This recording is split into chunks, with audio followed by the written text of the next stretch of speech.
Hi, నా పేరు doctor Vijaya Madhuri, fertility consultant, 49 fertility centres, Banjara Hills. చాలా మందికి ఫైబ్రాయిడ్స్ అంటే గర్భసంచిలో గడ్డలు ఉన్నాయి అని చాలా మందికి చెప్తా ఉంటారనమాట. ఇవాళ ఆ టాపిక్ మీద మనం మాట్లాడుకుందాము. ఈ గర్భసంచిలో గడ్డల వల్ల మనకి ఇన్ఫర్టిలిటీ, పిల్లలు పుట్టకపోవటం అట్లా ఏమన్నా ఉంటుందా, ఇది ఎంత కామన్ గా ఉంటది, దానికి సర్జరీయే ట్రీట్మెంటా లేదంటే మెడిసిన్స్ తో కూడా క్యూర్ చేయొచ్చా అన్న డౌట్స్ ని వాళ్ళు మనం మాట్లాడుకుందాం. ఫస్ట్ మనం గర్భసంచి గురించి చెప్తాను. ఇది నార్మల్ గా మన గర్భసంచి, ఈ గర్భసంచి ద్వారము, ఇవి ఫెలోపియన్ ట్యూబ్స్, ఇవి అండాశయాలు, ఓవరీస్ అంటాం అనమాట. ఓకే, నార్మల్ గా ప్రతి మంత్ మనకి ఎగ్ రిలీజ్ అయితే అది ట్యూబ్ లోకి వస్తుంది. అదే టైంలో భార్య భర్తలు కలిస్తే ట్యూబ్ లో ప్రెగ్నెన్సీ ఫర్టిలైజేషన్ జరిగి ఎంబ్రియో ఫామ్ అయ్యి మళ్ళీ గర్భసంచిలోకి వచ్చి అతుక్కుంటది అనమాట.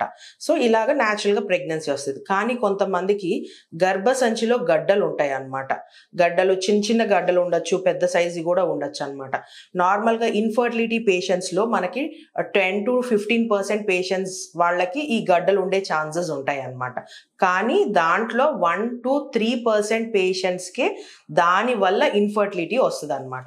నార్మల్ గా ఇది మన గర్భసంచి అన్నాం కాబట్టి, ఇది గర్భసంచి లోపల లేయర్ పేరు ఎండోమెట్రియం, మధ్యలో లేయర్ పేరు మయోమెట్రియం, అవుట్ సైడ్ లేయర్ ని మనం పెరిమెట్రియం అంటాం.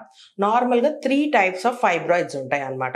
ఒకటి సబ్మ్యూకోజల్ ఫైబ్రాయిడ్స్, ఇంకొకటి ఇంట్రామ్యూరల్ ఫైబ్రాయిడ్స్, నెక్స్ట్ వచ్చేసి సబ్సీరోజల్ ఫైబ్రాయిడ్స్ అన్నమాట. సబ్మ్యూకోజల్ ఫైబ్రాయిడ్స్ అంటే మన గర్భసంచి లోపల గోడలో వచ్చేదాన్ని సబ్సీరోజల్ ఫైబ్రాయిడ్స్. ఎగ్జాంపుల్ చూపిస్తాను ఇంకొక చార్ట్ లో మీకు. ఇదిగోండి, లోపల ఉంది కదా, దీన్ని సబ్సీరోజల్ ఫైబ్రాయిడ్స్ అంటాం అనమాట. ఈ గోడ మధ్యలో ఉన్న వాటిని ఇంట్రామ్యూరల్, దీన్ని మయోమెట్రియం లేయర్ లో ఉండే వాటిని ఇంట్రామ్యూరల్ ఫైబ్రాయిడ్స్ అంటాము.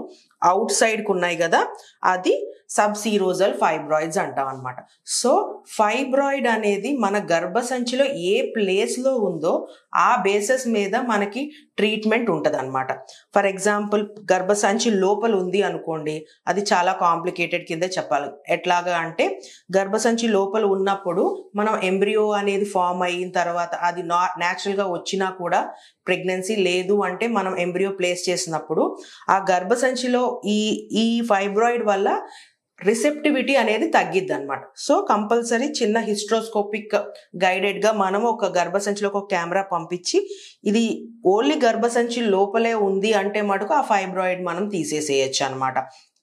Next coming to intramural fibroids అనమాట. ఈ ఇంట్రామ్యూరల్ ఫైబ్రాయిడ్స్ గోడలో ఉంటాయి. దీంట్లో కూడా 2 రకాలుగా ఉంటది. ఒకటి ఏంటి అంటే, ఈ ఇంట్రామ్యూరల్ ఫైబ్రాయిడ్ ఒక్కొక్కసారి ఈ గర్భసంచిని పుష్ చేస్తుంది అంట. గర్భసంచిలో ఉన్న పొర, ఎండోమెట్రియం అనే పొరని పుష్ చేస్తూ ఉంటది. ఇంకోటేమో కొంచెం బయట వైపుకు ఉంటది. బయట వైపుకున్న ఫైబ్రాయిడ్స్ ఎక్కువగా మనకి లైక్ ఇంప్లాంటేషన్ కొంచెం ప్రాబ్లం ఉండకపోవచ్చు, కానీ గర్భసంచిని పుష్ చేసే ఫైబ్రాయిడ్స్ మటుకు ఆబ్వియస్ గా మనకి ఇంప్లాంటేషన్ కి కొంచెం ప్రాబ్లం అవ్వచ్చు. అండ్ నెక్స్ట్ వచ్చిన ఫైబ్రాయిడ్స్ అనేది సబ్సీరోజల్, అవుట్ సైడ్ ఉంటాయి అన్నమాట. అవి వాటి వల్ల మనకి గర్భసంచి లోపల ఉన్న ఎండోమెట్రియం లేయర్ పుష్ చేసే ఛాన్సెస్ తక్కువ ఉంటది కాబట్టి అవి బయట ఉన్న దాని వల్ల మనకి కొంచెం ప్రాబ్లం ఉండే ఛాన్సెస్ చాలా తక్కువ ఉంటది అనమాట.